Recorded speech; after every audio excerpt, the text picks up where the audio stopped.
Good day, everyone. The other day I was out on my usual walk at the park, and there was this group of very young children who had been brought there to play on the swings and the seesaws. They were a group of autistic children, and they were so joyful, whooping in delight, playing catch, playing on the swings, and having a whale of a time. I stopped my walk to sit and watch them for a while because they filled me with the same joy that they were feeling. But I was dismayed to see the reaction of the other parents, of the so-called normal children who had come to that park. They looked on in disapproval when these children were screaming with joy, and they gave them a very wide berth. And I thought to myself, it is not these little ones who have the infirmity, but it is the attitude of the parents and the other children that were filled with disabilities. And it reminded me of a story, The King's Portrait. There was once a king who had lost a limb in war. He didn't have one leg, and he was blind in one eye.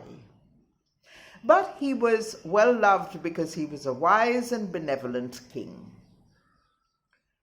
One day he walked into the grand hall of his palace, and he looked at all the paintings of his ancestors and thought that he would like his portrait up there. So all the great painters of the land were summoned, and they were told that they had to make this portrait. And each painter in turn thought to himself, how can we show this king in a portrait of valor and courage when he has only one leg and one eye? And they backed off. Finally, there was just one poor painter, not well known, who said, Your Majesty, give me a month and I will do this portrait for you. And everyone was surprised at what he was going to do.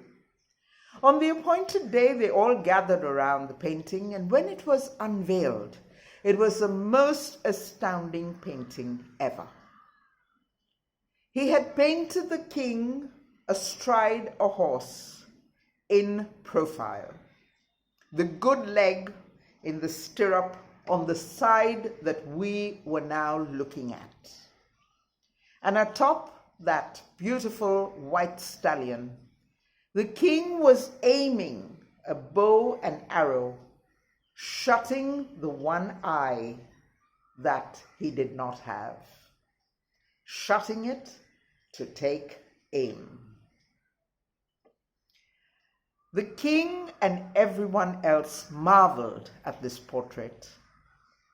The king commended and rewarded him because he was the only one who looked beyond the infirmities, the physical disabilities of the king, and looked into the courage and valor of the ruler. We are very often like those million painters who backed off. We take people as the way we perceive them. If someone is different, we are not willing to look beyond that difference into the soul of the person. Not everything is superficial. We've got to look beyond. We're all unique, and we all have the qualities that we are born to possess. And those qualities have to be given a chance to be recognized. Why is it that we always look at others and find faults?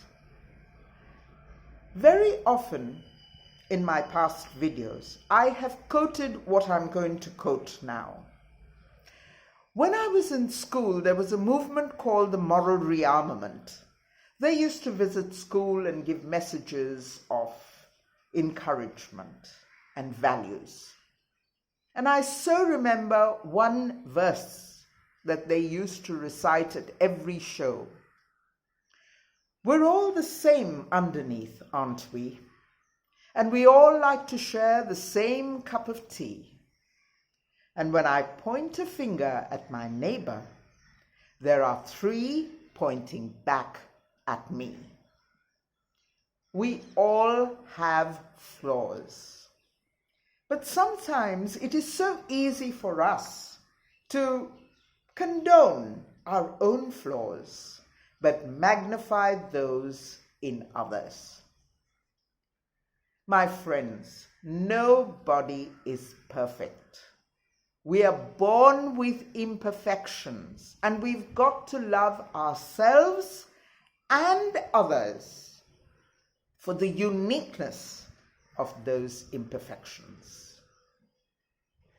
After all, we are here to live in togetherness, and the only way we can do that is to accept the other the way we accept ourselves.